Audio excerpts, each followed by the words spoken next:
Ton fils t'interrogera à l'avenir, disant que sont les témoignages et les statuts et les ordonnances de l'Éternel, notre Dieu vous a commandé. Alors tu diras à ton fils, nous étions serviteurs du Pharaon en Égypte, et l'Éternel nous a fait sortir d'Égypte à main forte, et l'Éternel a opéré devant nos yeux des signes et des prodiges grands et accablants sur l'Égypte, sur le Pharaon et sur toute sa maison. Et il nous a fait sortir de là pour nous faire entrer dans le pays qu'il avait promis par serment à nos pères pour nous le donner. Maintenant, nous voulons parler de la saison de maturité. Lorsque nous parlons de mature, de quelqu'un de mature, c'est-à-dire il s'agit d'être pleinement développé physiquement, c'est-à-dire être adulte, c'est-à-dire être mûr. Donc quelque chose de mature, c'est quelque chose de mûr, donc prêt à la consommation. On parle de quelque chose de mature, c'est quelque chose qui a atteint le stade le plus avancé d'un processus. Dans le secteur financier, lorsque par exemple il s'agit d'une facture ou d'une caution, ainsi de suite, on parle de quelque chose de mature, cela signifie que le paiement ou le remboursement est arrivé au point où il est dû. Donc, la saison de maturité est la période au cours de laquelle la personne, au cours de laquelle la croissance spirituelle de la personne est à son comble. C'est le moment durant lequel le fruit que Dieu s'attend à voir dans la personne serait prêt à être consommé. C'est-à-dire l'image même de Dieu est maintenant rendue manifeste. Elle est tangible, elle est palpable au travers des actions, des dires, des comportements. Désormais, à partir de cette période, le croyant, la personne, ne se préoccupe plus des comportements et attitudes enfantines, comme l'a mentionné l'apôtre Paul dans 1 Corinthiens chapitre 16 verset 11 que nous avons lu tantôt, qui dit « Quand j'étais enfant, je parlais comme un enfant, je pensais comme un enfant, je raisonnais comme un enfant.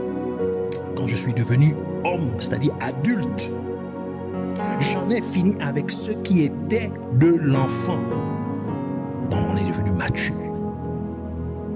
Un enfant, par exemple, verrait un autre enfant avec un jouet et demanderait également à avoir ce même jouet, qu'on achète ce même jouet. Et s'il ne le lui est pas donné, alors il se mettra à pleurer. Il en est de même pour un chrétien qui est encore un enfant spirituellement. Il verrait une autre personne se marier, par exemple. Il prierait également pour se marier. Et si son mariage ne vient pas, ne se déroule pas comme il le veut, ou au moment où il le veut, il commencerait à pleurer et à se plaindre contre Dieu. Alors qu'un croyant mûr, un homme mûr, une personne mûre, se contenterait du moment choisi par Dieu et de ce que Dieu lui donnerait, comme l'apôtre Paul a pris. Philippiens chapitre 4 verset 12 qui dit, c'est l'apôtre Paul qui parle, il dit, je sais être abaissé, je sais aussi être dans l'abondance. En toutes choses et à tous égards, je suis enseigné aussi bien à être rassasié qu'avoir faim, aussi bien à être dans l'abondance qu'à être dans les privations. Un enfant, par exemple, mangerait de la nourriture et ferait du désordre en mettant de la nourriture partout en mangeant. Il en est de même pour un enfant, un chrétien qui est encore enfant spirituellement. C'est-à-dire il est encore immature. Il entendrait la parole de Dieu, qui est la nourriture spirituelle de son esprit, comme le livre de Matthieu chapitre 4 verset 4 qui dit « L'homme ne vivra pas de pain seulement, mais de toute parole qui sort de la bouche de Dieu. » Et il en prendrait une toute petite partie de ces injonctions de Dieu, c'est-à-dire cette parole de Dieu, et va l'appliquer. Car c'est cette partie-là qui lui plairait. Et il ignorerait le reste. Donc il va laisser tomber le reste des injonctions de Dieu. Tandis que le croyant mûr mettra en pratique toute l'instruction de Dieu. Un enfant, par exemple, ne ferait rien à moins que sa mère ne soit proche de lui ou ses parents ne soient proches de lui. Il en est de même pour un chrétien spirituellement nouveau-né, donc encore un enfant. Il ne ferait pas de choses spirituelles telles que la méditation de la parole de Dieu, ou le jeûne, ou prier de manière constante, régulière, de manière journalière. Il le ferait à moins que cela soit reconfait à l'église. Donc c'est quand il prie, il prie plus, ou il jeûne, ou il lit la parole, il médite la parole de Dieu, seulement quand il se trouve à l'église, c'est-à-dire durant un service. Or, une personne mature va le faire de son propre gré, sans que l'église ne demande un jeûne collectif, ne fasse appel à un jeûne collectif, sans que l'église ne fasse appel à un temps de prière collectif, sans que l'église ne vienne à donner des passages ou encore des enseignements. Lui-même, il va prendre la parole de Dieu, il va commencer à la lire et la méditer. Parce qu'il est mature. Et encore une fois, en tant qu'enfant, il copierait des choses qu'il voit à la télévision, même si ce sont des mauvaises choses. Il en est de même pour un chrétien qui est encore spirituellement enfant. Il suit ce que font les autres, même si ces personnes font des mauvaises choses. Il sauvait, par exemple, des hommes de Dieu, faute de miracles. Donc, parce qu'il est encore spirituellement enfant, il cherche des miracles. Donc, il va devant Dieu, en homme de Dieu, à cause des miracles. Galates chapitre 4, verset 1 à 7 dit: Or, je dis qu'aussi longtemps que l'héritier est en bas âge, c'est-à-dire qu'il est encore enfant, il ne diffère en rien d'un esclave, quoiqu'il soit seigneur de tout. Mais il est sous des tuteurs et des curateurs jusqu'à l'époque fixée par le Père. Ainsi, aussi nous, lorsque nous étions en bas âge, nous étions asservis sous les éléments du monde. Mais quand l'accomplissement du temps est venu, Dieu a envoyé son Fils né de femme et sous la loi, afin qu'il racheta ceux qui étaient sous la loi, afin que nous reçussions l'adoption et que vous êtes, et parce que vous êtes fils. Vous êtes fils. Dieu a envoyé l'esprit de son Fils dans nos cœurs, criant Abba Père, de sorte que tu n'es plus esclave, mais fils, et si fils héritier aussi par Dieu. Donc, quelqu'un qui est spirituel, qui est mature, qui rentre, il a maintenant la pleine possession, il rentre pleinement en possession de son héritage spirituel, de ce que Dieu a dit que cela lui revient de droit. C'est quelqu'un qui connaît, il comprend ce qui lui appartient, ce que Dieu lui a légué. Et il en fait bon usage. Par conséquent, un chrétien mature est un croyant qui comprend sa position en Jésus-Christ. Et il sait ce qui lui revient de droit en tant qu'héritier de Dieu, et il entre en possession de ce qui lui a été donné par Dieu. Par exemple, il n'a plus peur des démons, de Satan, des sorciers, car il sait qu'en tant que chrétien, il a l'autorité sur eux au nom de Jésus-Christ. Hébreux chapitre 5, verset 12 à 14 dit: Car lorsque vous devriez être des docteurs, vu le temps, vous avez de nouveaux besoins qu'on vous enseigne. Quels sont les premiers rudiments des oracles de Dieu? Et vous êtes devenus tels que vous avez besoin de lait et non de nourriture solide. car quiconque use de lait est inexpérimenté, donc c'est-à-dire encore immature, dans la parole de la justice, car il est un petit enfant. Mais la nourriture solide est pour les hommes faits, donc les hommes parfaits, les hommes matures, qui, par le fait de l'habitude, ont les sens exercés à discerner le bien et le mal. Donc quelqu'un de mature, c'est quelqu'un qui a beaucoup de discernement, il a beaucoup de sagesse. C'est quelqu'un qui reçoit la nourriture solide. Ainsi, le croyant qui est rentré dans sa saison de maturité est maintenant de plus en plus préoccupé par la perfection. Hébreux chapitre 6, verset 1 à 2 qui dit « C'est pourquoi laissant les éléments de la parole de Christ tendant à ce qui est parfait, sans poser de nouveau le fondement du renoncement aux œuvres mortes, de la foi en Dieu, de la doctrine des baptêmes, de l'opposition des mains, de la résurrection des morts et du jugement éternel. » Et une telle personne, c'est-à-dire la personne qui est mature, qui rentre dans sa saison de maturité, il n'est pas du tout emporté par les vents de fausses doctrines. Comme l'ajoute le livre de Éphésiens chapitre 4, verset 11 à 14, qui dit « Et lui a donné, en parlant de Jésus-Christ, a donné les uns comme apôtres, les autres comme prophètes, les autres comme évangélistes, les autres comme pasteurs et docteurs et enseignants, en vue de la perfection des saints, pour l'œuvre du service, pour l'édification du corps de Christ, jusqu'à ce que nous parvenions tous à l'unité de la foi et de la connaissance du Fils de Dieu, à l'état d'homme fait, donc parfait, donc mature, à la mesure de la stature de la plénitude de Christ, afin que nous ne soyons plus de petits enfants ballottés et emportés ça et là par tout vent de doctrine dans la tromperie des hommes, dans leur habilité à user de voies détournées pour égarer. 1 Corinthiens chapitre 2 verset 6 à 7 ajoute pour dire « Et nous parlons la sagesse parmi les parfaits », donc les gens mûrs, les gens matures.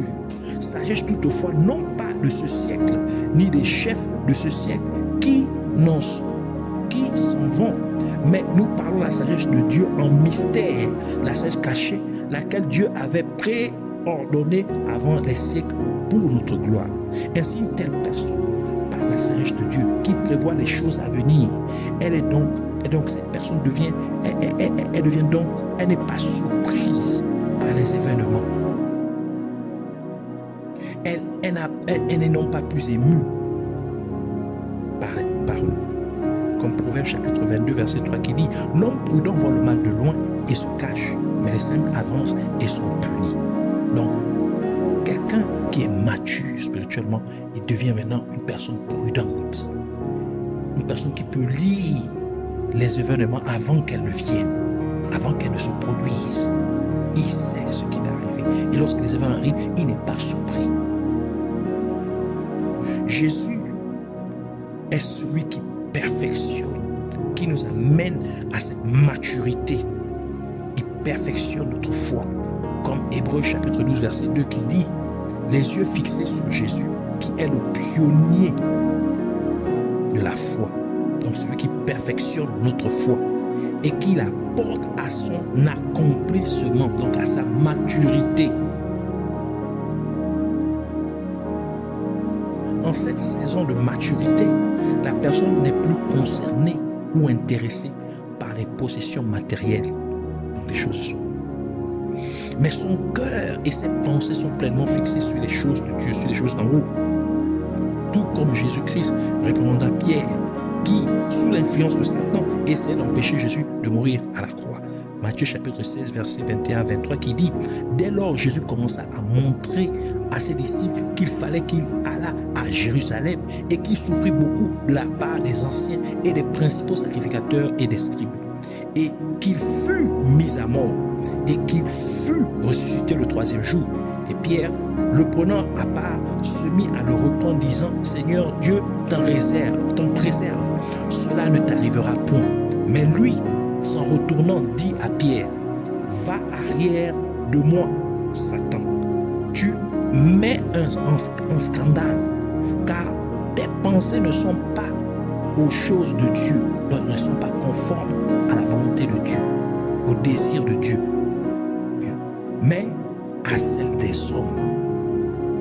conséquent, la parole de Dieu ajoute dans Colossiens chapitre 3, verset 1 à 2 qui dit « Si donc vous avez été ressuscité avec le Christ, cherchez les choses qui sont en haut, où le Christ est assis à la droite de Dieu.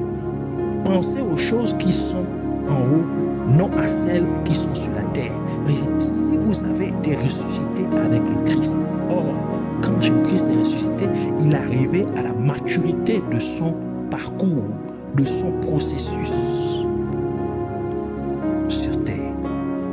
Donc, quand on dit, si nous avons été ressuscités, donc, en d'autres termes, si nous avons aussi été, nous avons atteint ce processus de maturation du salut, donc nous devons maintenant nous focaliser sur les choses d'en haut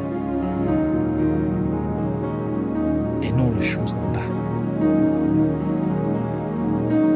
Philippiens chapitre 3, verset 14 à 15 et verset 20 dit « Mais je fais une chose, oubliant les choses qui sont derrière et tendant avec effort vers celles qui sont devant. Je cours droit au but pour le prix de l'appel céleste de Dieu dans le Christ Jésus. Nous tous donc qui sommes parfaits, donc matures, ayant ce sentiment, donc focalisons-nous sur cet appel céleste. Et si en quelque chose vous avez un autre sentiment, cela aussi Dieu vous le révélera. Verset 20 qui dit « Quant à nous, notre citoyenneté est dans les cieux. De là, nous attendons comme sauveur le Seigneur Jésus-Christ. » Donc, nous nous focalisons sur les choses du royaume. Ça fait ce que ça veut dire. Quelqu'un qui est mature, qui est rentré dans sa salle de maturité, il n'est plus concerné avec les choses de ce monde. Il est plus focalisé à finir, à accomplir ce pourquoi Dieu l'a envoyé ici-bas sur terre. Accomplir sa mission céleste, son appel céleste.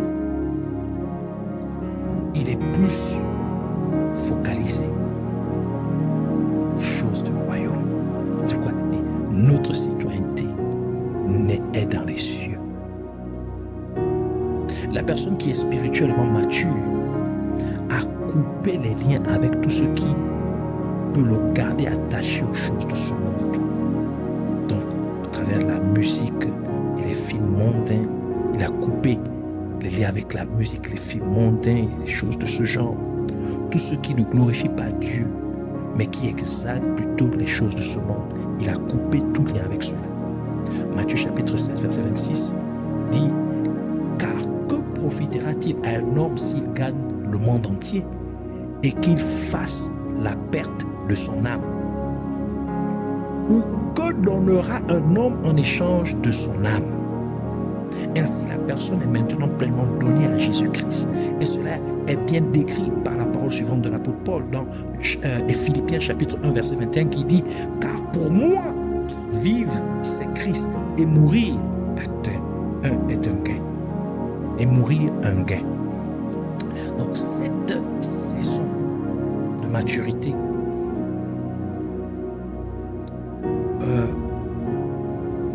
est le reflet, en fait, amène la personne à refléter et ou à manifester convenablement l'image de Dieu. Donc, à manifester le reflet de Dieu. 2 Corinthiens chapitre 3 verset 18 qui dit « Or nous tous, contemplant à face découverte la gloire du Seigneur, nous sommes transformés en la même image, de gloire en gloire par le Seigneur en esprit, donc par son Esprit Saint. » Ainsi, lorsque nous arrivons dans cette saison de maturité, nous manifestons maintenant cette image même de Dieu. Et le fruit, mais c'est-à-dire le fruit même que Dieu veut voir en nous, qui est sa propre image. Et c'est ce que Dieu maintenant consent. Donc ainsi, nous faisons plaisir à Dieu. Nous faisons pleinement la volonté de notre Père Céleste. la volonté de Dieu. Alors nous voulons ainsi prier. Premièrement, pour remercier Dieu au nom de Jésus-Christ pour sa parole, nous voulons aussi prier pour demander à Dieu, au nom de Jésus-Christ, de faire en sorte que les croyants, même chaque être humain, soit et reste humble pendant qu'ils traversent leur saison respective de prospérité, et aussi qu'ils se souviennent d'où Dieu les a tirés et comment Dieu les a aidés à surmonter leur adversité respective. Nous voulons aussi prier pour demander à Dieu au nom de Jésus-Christ de nous donner la grâce d'atteindre notre saison respective de maturité afin que nous soyons pleinement développés spirituellement, portant ainsi même l'image complète de Dieu et que nous ne nous préoccupons plus des possessions matérielles, des choses de ce monde, mais que notre cœur et nos pensées soient entièrement attachés à Dieu et à son royaume. Et enfin, nous voulons prier pour remercier Dieu d'avoir exaucé nos prières. Alors, ensemble, joignons notre foi et prions. Père éternel, Dieu de gloire, Dieu d'amour, Dieu de bonté, Dieu de compassion, de miséricorde, Dieu tout-puissant, toi notre enseignant, notre professeur, Rabbi, merci. Merci pour ta grâce. Merci pour ces moments de profondeur. Merci de raviver notre être tout entier. Pour particulièrement notre être interne. Merci pour la nourriture spirituelle. Merci Seigneur pour cet enseignement. Pour tout ce thème sur le fait que tu maudis le figuier. Merci d'être rentré en profondeur à travers plusieurs semaines dans ce thème, de nous avoir amené à comprendre divers principes de ta création. Nous te prions, Seigneur, que cela demeure en nous, mais que cela ne soit pas simplement une connaissance, comme des livres qui jonchent une bibliothèque. Qu'est-ce qu'ils sont si ces livres ne sont pas utilisés, s'ils ne sont pas ouverts? Ainsi, en nous enseignant, tu fais de nous des livres. Mais que nous ne soyons pas simplement sur des meubles, mais que nous soyons aussi ouverts, en mettant en exergue, en mettant en pratique tous ces principes que tu nous as enseignés, afin que d'autres personnes puissent en bénéficier et puissent aussi recevoir le salut que tu es venu apporter à l'humanité. Nous te prions au nom de Jésus-Christ qu'au travers de nos actions, de nos faits et gestes, de nos dires, que ces principes, ces enseignements soient mis en application, qui deviennent un enseignement pour beaucoup, que les gens puissent en tirer profit à travers le monde, au nom de Jésus-Christ. Nous te prions, fais en sorte que chaque personne et chaque être humain, que nous puissions entrer